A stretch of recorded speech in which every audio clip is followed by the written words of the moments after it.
Our tier list video that you're going to be watching is a little bit different than the ones that we've done in the past. This was actually streamed over live on Twitch and YouTube, so if you want to go check out the next one, maybe interact with us live, go ahead, check out the links in the description below, twitch.tv/atrociousjake, and then also the live tab over on our channel. I'm also going to be at Pasadena this weekend if you want to join me and maybe hang out, play some games, have some fun, say hello. I'll be wearing the Baka hat, so I know you guys are huge fans of Nen Garden, and they're sponsoring today's video with a giant deal going on right now. They've currently dropped their spring collection, releasing 3 new designs. If you're into One Piece, they've got the Whole Cake Island mat, which is beautiful with so many details. If you're looking to get into the Gundam trading card game this summer, they've got a beautiful, wonderful mat on the way, and also just anime fans in general can enjoy this Dandadan mat. They've got a spring sale going on right now, especially with the 3 of their new designs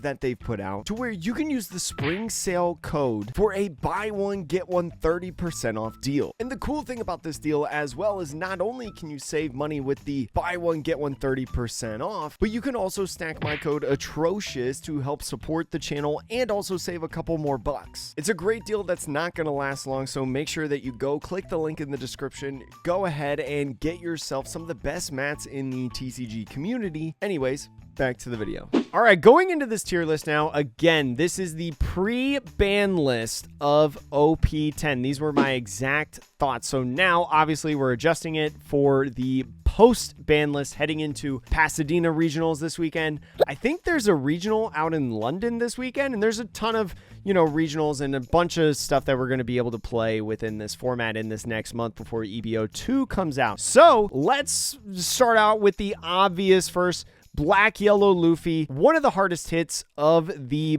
ban list, and I truly think that this is not a tier 0 deck anymore, or a tier 1 deck anymore. I genuinely think that Black Yellow Luffy is not that good.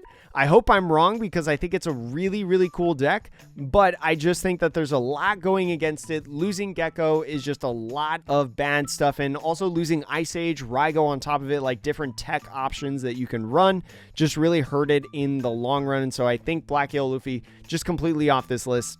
Not really something to play anymore. I also think Dofi, right? Another one. Oh my gosh, it's scrolling up. I don't want it to scroll. Okay, I'm going to accept that it's going to scroll. I think Dofi, another big hitter of the ban list, right? A lot of people, as you're saying in chat, you prayed for the downfall of BY Luffy, and also I kind of prayed for the downfall a little bit of Dofi, but I still think Dofi is a very viable deck, right? Especially with the tournaments that we saw this past weekend, the Luffy TV, the Eggman tournament, and a bunch of other good tournaments, especially in Europe, and also the Chinos Cup as well. Dofi is still a prevalent deck within the format and still pretty good. I definitely think it's a tier 2 deck still a real good deck. It's definitely not the best deck, and it's definitely within debate of if it's in like the top 5 decks, right? I think it's got a legitimate shot to still be a top 5 deck, but I think it's in the real good category, right? Tier 2, if you're looking to take it to Pasadena, right?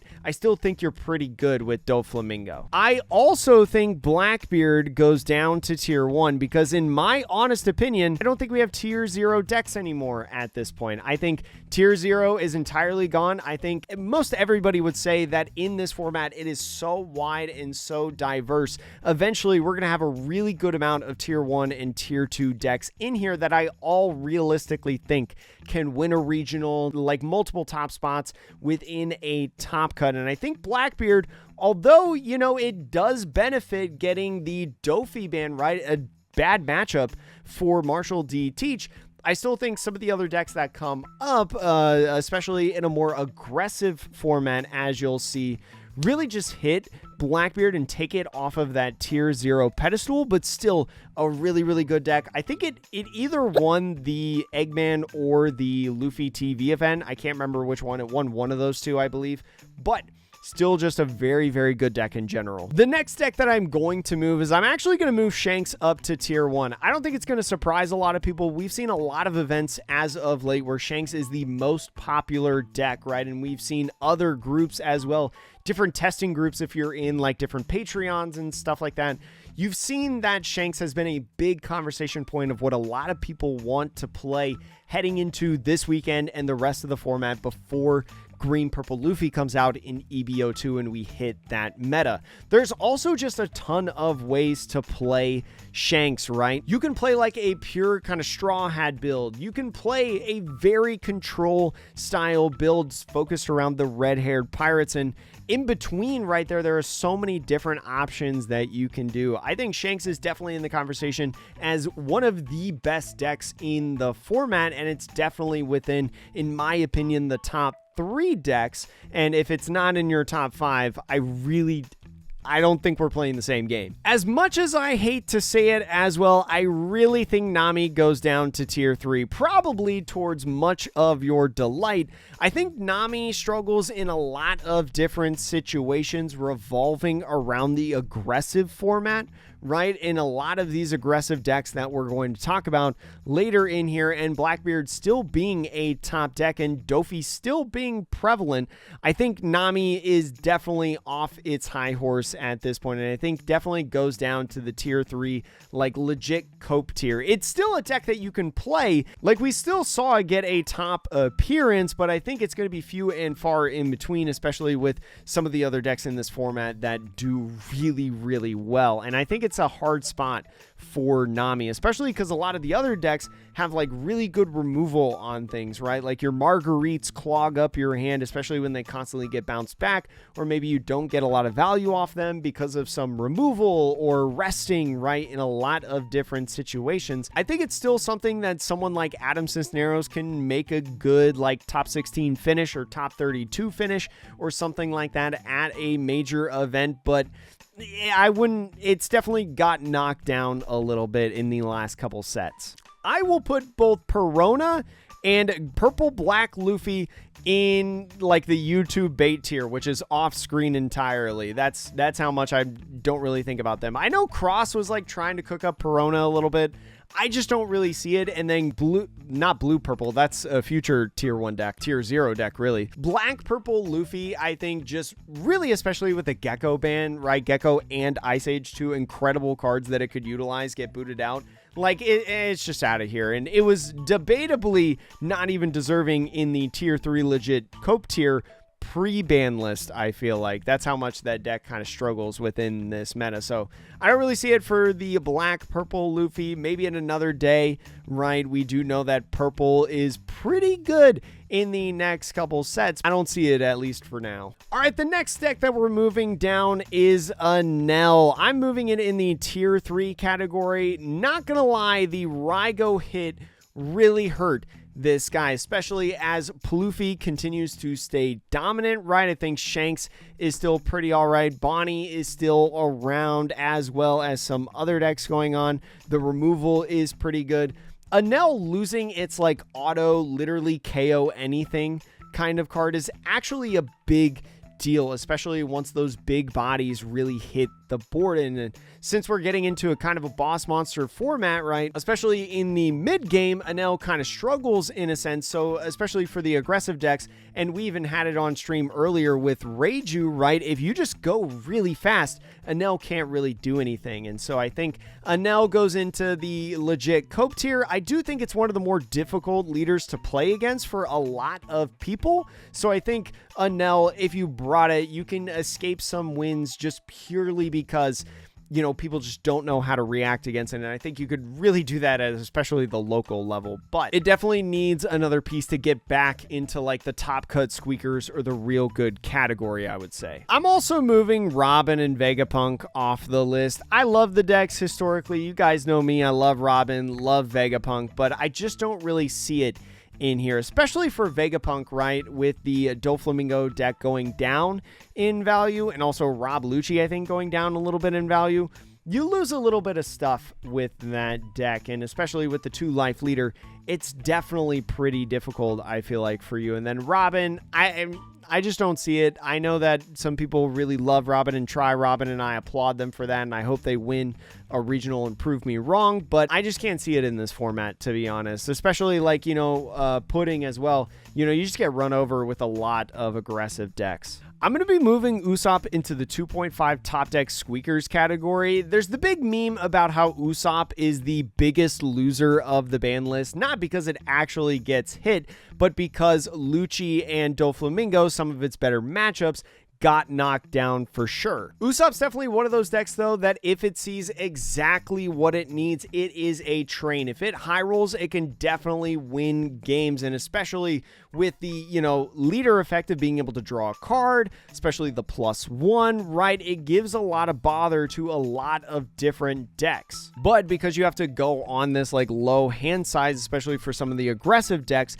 if you can't respond to them, you just automatically fold. I think the obvious one that a lot of people, especially in YouTube and Twitch chat right now, are asking for is Reiju, because I've been on a huge Reiju kick, and especially on stream just the other day, we went, 8-3, right, on ranked ladder, but I think I really realistically could have gone like 10-1 based on some of the mistakes that I made in some of the games that kind of changed the outcome a little bit. Definitely probably could have been at least 9-2 right there. So I think Reiju, especially when Reiju definitely high rolls, I think it's an incredible deck, right? It is so hard to be beat if you just hit the nuts, right? Especially when you talk about like Usopp. So I think that Reiju is in this 2.5 category of top deck squeakers. I'm not ready to put it up with a lot of these other decks like Doflamingo, Rob Lucci, Bonnie, right? I'm not going to move Bonnie, just a heads up, but I still think Bonnie is an incredible deck. I think it's one of the better decks in this category. I don't have them ranked in any sort of order. I just don't know if I'm ready to put it up with the likes of these yet. But I do think Reiju is a viable deck, and I think it's very, very good, right? Just like a lot of these other decks like Smoker, right? I think Smoker is a great deck. We saw it get second place at the Chinos Cup in a no event list, right? Just the power of Kuzan in there, both like the 10 cost and 4 cost and a bunch of other removal techniques, right? Just the same as how Rob Lucci is good. There's just so many good cards to be able to navigate within your deck that keep you viable. So I think Reiju's kind of on the same tier as some of these other decks. I will put respect on the Reiju name, putting her in 2.5, but who knows, maybe after, Pasadena, some of the other majors happening in the next couple weeks, maybe I move her into tier 2. I don't know. I do feel like, though, in my testing with Reiju, I haven't taken like actual statistics because I'm literally at this point trying to learn how to not break the rules with this deck. I have beaten every single leader on this list, at least one point or another, especially these leaders. So it's like, it's possible, but I don't know specifically especially like I know this is a really bad matchup. Like I'm not gonna be ignorant and say that I can beat Blackbeard 9 times out of 10. This one might be a little bit controversial and might catch me some flack in the comments, but I'm actually gonna put Uta in tier 3. I think it's actually going to be a legit cope deer. I played some games this past week with green Uta, and I was kind of pleasantly surprised at how things went for the deck in a couple different matchups. Now, it wasn't like I didn't play 100 games or anything with the deck, so it could be just all ignorance, but especially a deck with a leader effect that allows you to literally just draw a card, be able to swarm out on the board, be able to play I'm invincible for multiple swings to go for game, as well as having other tech options like Backlight, New Genesis, having some of the best effects in the game, right? New Genesis is basically at the start of your turn is a free top 3 search. I think there's something there with this Uta. And I think also in Uta made, I think it was top 16 in the Eggman case tournament, which I thought was really interesting. Go check out Eggman's video on his Eggman tournament if you want that list. I'll be also on the channel here in the next week be playing some actual games with Uta as well for some of our daily gameplay videos. Part of me wants to put it up here, but I'm not going to do that yet. I'm not ready for that yet. I'm also, I hate to say it, I'm putting Rebecca in the YouTube bait tier, the tier off screen. I just think that it can't do enough in this format, right? Like with a leader that can't swing, I think is too much of a hindrance, especially in a aggro heavy format that we've got right now, right? Like rush characters here, being able to ramp and play out a bunch of different characters, being able to reuse Dawn and play out a bunch of different characters, being able to swarm out characters, ramp and swarm, just swing really fast, go really fast, swarm out different characters with Rebecca. Like, there's too many things going against it in this format, I think, right now. So I don't really believe in Rebecca. I know that's definitely, yeah, Renee going off right now. I know that my Twitter DMs are flooded at this point, but if somebody does it, I will be the first to admit it. As always, I am the first to admit I was wrong. A big conversation point as well is Zoro, and where exactly does Zoro land? In my opinion, I consider Zoro a tier 2 deck. I think it's pretty good deck. I'm not ready to put it in tier 1. It has the ability to be insanely fast, it has the ability to be insanely aggressive, and there's different types of builds as well that you can utilize with your leader effect, to where you can play it in the Zoo style, you can play it in the traditional Zoro style, and you can just steal a lot of games against a lot of different matchups, right? It's going to be really interesting, I think, where Zoro sits in general, because I do think in OP11, if you've been paying attention to the flagship results, Zoro and especially Betty definitely move up, right? They are definitely competing in like a top 5 deck category because they so easily counter blue-purple Luffy, green-purple Luffy, right? Because they're so fast, and those decks are kind of slower setup decks that are really good once they go off. It wouldn't surprise me if any of the majors this upcoming weekend or until EBO2 comes out, that Zoro actually wins a regional. I will be keeping Betty in the 2.5 list. I think that just Betty is good, and it's definitely a squeaker, but it's not at the level that it's at in the upcoming OP11 format. The OP11 format is way different than what we've got right now, and I can't wait to go over that tier list again after we see a whole bunch of Japanese results, and also just Asian results in general in the Eastern meta. But Betty will get its time to really shine in the spotlight. But for now, it's still a good deck, and something that if you want to build it, it's an insanely cheap deck. I think it's like a $20 deck or something like that you can build. Like literally from ground zero, I think it costs $20 in USD. And you can do decent with it. I think just a lot of people, it's countered a little bit too often right now, because I think some people just based on their deck, like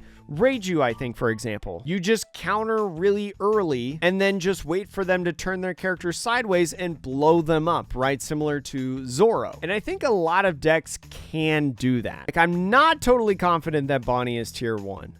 I'm not totally confident that Red Green Smoker is tier 1. I respect that it won the Japan finals and it was really, really cool and the perfect meta call for that event. But I feel like there are some, I just don't know if I'd put it on the same level as like these 3 decks, right? I think this is the big 3 of the format, and I think these are just really, really good decks. Do you think that Eustace Captain Kidd does have some sort of viability? Eustace Captain Kidd is the one that balances between one of these 2, right? I believe there was a tournament in Europe. I think it's the one that Luigi Amato covered, where there was 2 Eustace Captain Kidds in the top ranks. There was some like 100-person event that I saw where they had 2 Eustace Captain Kidds either in the top 8 or the top 16. And I definitely think, especially, you know, with like specific triggers or like specific different effects that you have, like burning life and stuff, it's a yellow deck. And I think it's the best yellow deck that we have in the format, and I think it legit has something going on. It is definitely a valid argument if you want to argue in the comments or the chat right now about how it's either tier 2 or tier 2.5. It's one of those 2. I just really don't know where it sits, so I'm not going to move it. If you're talking about putting Bonnie or Smoker in tier 1, I also think Zoro is in that category. I agree with you, Streamline. If I'm going to go ahead and put these 2 in tier 1, I think I'd definitely put Bonnie in tier 1, right? I don't hate this conversation. I just think that, I don't know, I don't really see it. Like, I think Bonnie is just a really good tier 2 deck. You think green yellow is 2.5? I really want to put green yellow in 2.5. I really want to put this Law. I really want to put Law in 2.5. And I know Yansuko is going to meet me at Pasadena and he's going to be like, what the heck, Jake? Why am I in tier 3? Why am I in legit cope tier?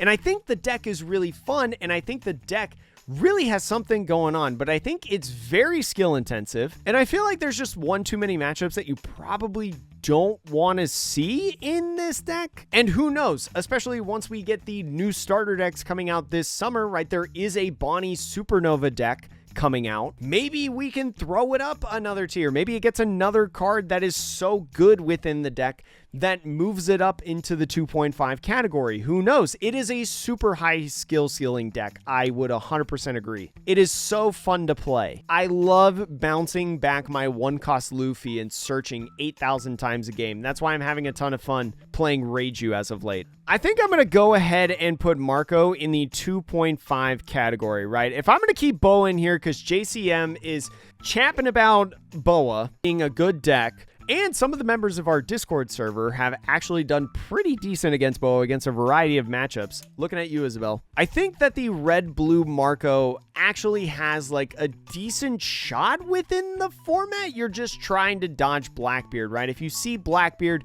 you scoop up the cards and go to the next game. I think Marco is a decent pick. It gets better in 11 if you watch Ikailakai. Is that how you say it, chat? If you watch his video about Control Marco, right, in the matchup of blue-purple Luffy, I think it's pretty doggone cool. But Marco's like one of those that it's like a lot of these other decks in the category where it's like if you just dodge a couple matchups, you're probably hitting like an X2 record. I don't think Starter Deck 21 Luffy is good enough in this format to be able to like top 32 a regional. I do think though you can do like some X1 records, you know, maybe win a local, stuff like that. I think it's definitely like a local warrior deck. I mean, I've showcased it in a couple different videos, and a new ST21 video comes out tomorrow, which I think is actually a really cool video. The Gecko doing really well in the Eggman tournament was very interesting. Chopper, I think, could be tier 3 potentially. It's definitely tier 3 next format. The Caesar Clown flagship win was really funny. Red Purple, I know my friend's cooking up Red Purple Uta, and it's so funny.